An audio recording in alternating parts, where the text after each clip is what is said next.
video is going to cover setting up your topics.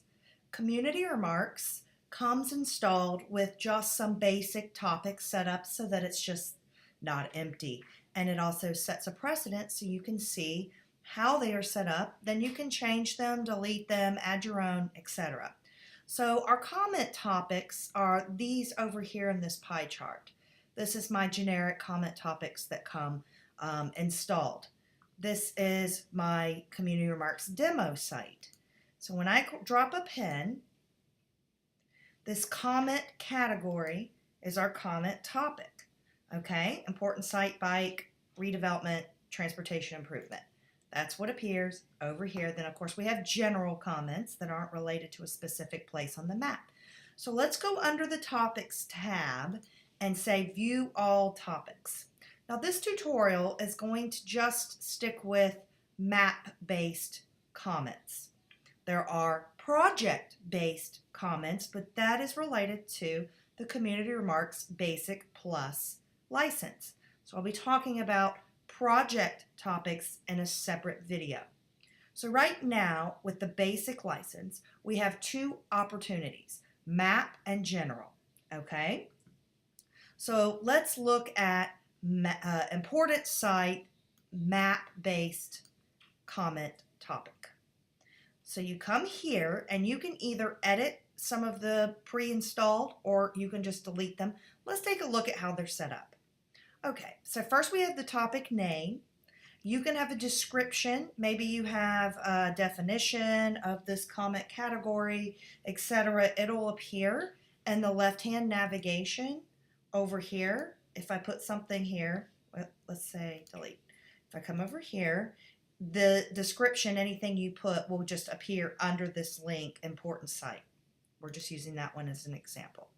The color associated with this topic is related to the color that we see in the pie chart on the homepage dashboard in the admin. So it's associating a color with this particular topic, and it will appear in multiple different ways as we generate reports and run an analysis. So it's not that important that you set up an associated color.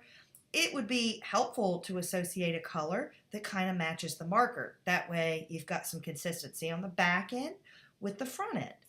Okay, markers are uploaded here or in the marker library under design. There's a marker library that enables you to edit, delete what you don't want in the library. The library just kind of runs over here on the side depending on how much screen you have to work with. Anything that you upload will appear last, and Community Remarks comes stocked with some basic icons, or you can go to this resource that I have set up and you can create your own custom icons, and then you upload them here when you create the topic. All of the map-based topics will have the relationship of a map topic. We're not worrying about project topics. General topics, it doesn't matter what icon you choose to select because it's just a general comment. It appears in the navigation over here under general. That's the only time you ever see, there's no general comments. It's the only time you ever see the markers over here. Give it a color and you'll see it on the back end as it breaks down how many comments related to a topic, and then it will further break down. A general comment is just not related to a particular location, so it exists in the side menu only. Hide this topic if you want to if you want to create it, not necessarily use it now, then you would hide it.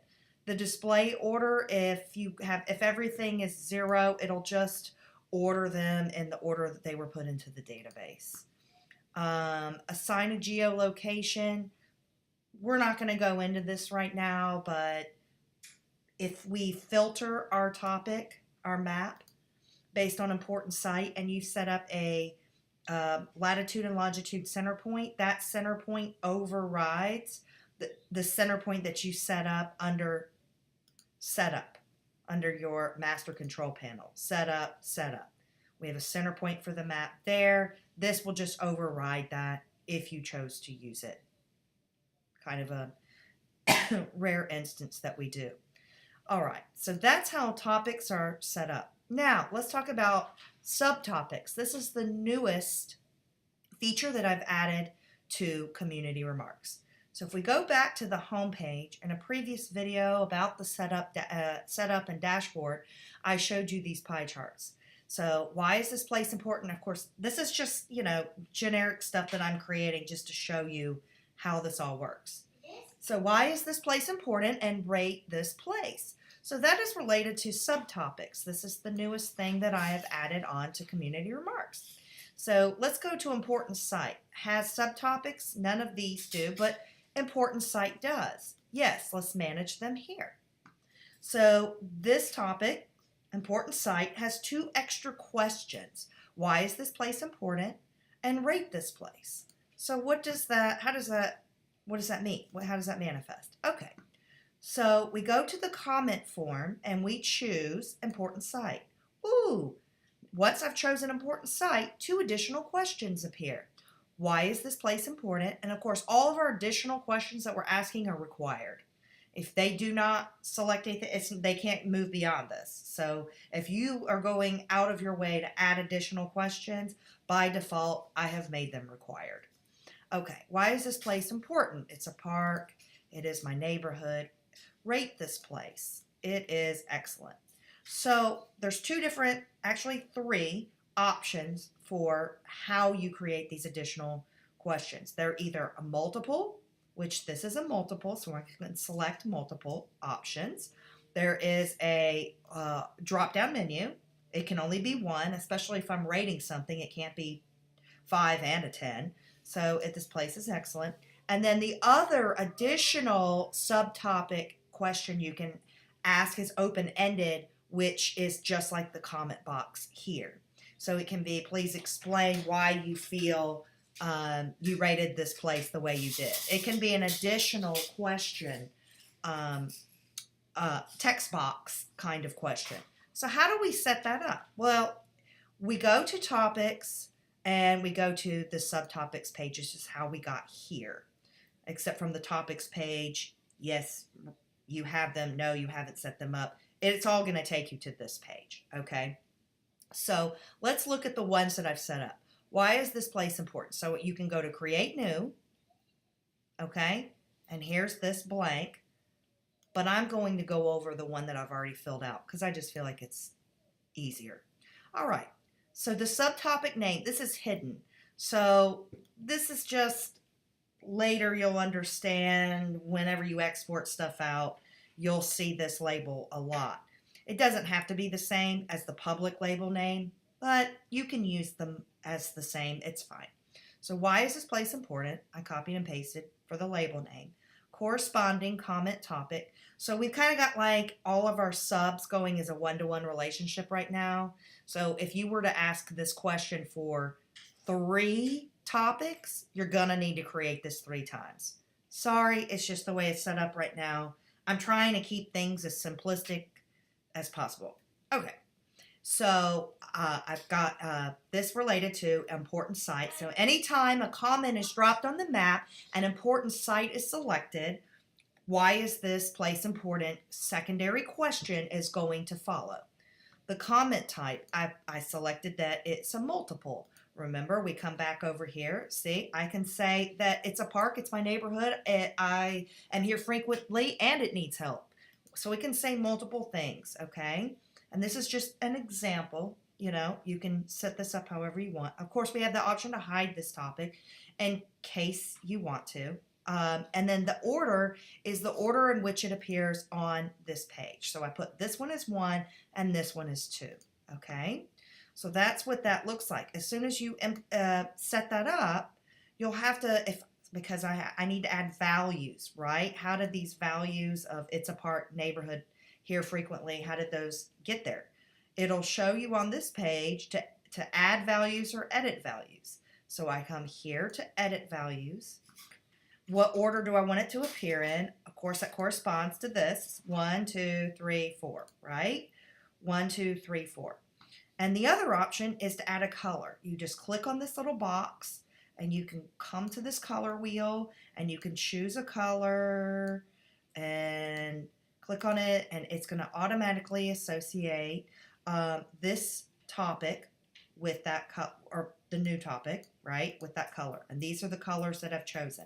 You can click on it and edit it and hit submit for this. It's my neighborhood, so you don't want it to be green. That one's already green. Maybe you want it to be orange. You can edit it here and hit submit, or you can delete them, start over, whatever. If you're adding new subtopics, all this will be blank. You'll only have one, and then you hit submit, and then it appears one by one as you create them. Okay? Now, the color is associated with this the same way that the color is associated with the topic. Why? I'm automatically going to generate a report for you. I don't know why I scale. Let's see if I can refresh this. I accidentally do something with my mouse and end up scaling these charts for some reason from when I scroll. The colors associated with the answers are going to appear here in your dashboard. So the more questions that you ask, the more dashboard responses you're going to get. Now, if you're asking the same question for multiple topics, obviously I'm probably going to need to set up some kind of cross-examination so that they're all consolidated into one chart. At this point, we're 4 months into using this. So far, I've done a Parks and Rec plan. We've done a bridge causeway redesign for Department of Transportation. We've done several other projects. So far, there hasn't been the case where we're asking the same question for multiple topics. So I'm just going to kind of hold off on adding extra work on my end and assume for this moment in time it's going to be okay and work out that if you're setting up a special question for a topic, which we're calling these subtopics, that they're not going to be repetitive across multiple topics. Okay, so these charts are automatically generated. You don't have to do anything. There's no setting to say, hey, give me a pie chart, let me see. Now on the multiples, remember, why is this place important? I've put in a couple of answers already before I did this tutorial. So one I only did once, which I come here frequently. So I answered that one and hit submit on the front end as if I were a citizen putting a comment into the map. And then on one, I said it's a park, it's my neighborhood, and I come here frequently. So I just wanted to make sure that our chart is tallying everything up correctly, and which it is. So that's good. Rate this place, I only did it once, and I said, it's okay. Just because this is my sandbox, and I'm just creating this example. So that's the topics and subtopics. A new topic is a blank page, looks like this. Your name, any kind of description. Again, we're associating it with a color. It works just like the subtopics. And let's go to the marker library really quick and let me show you what that.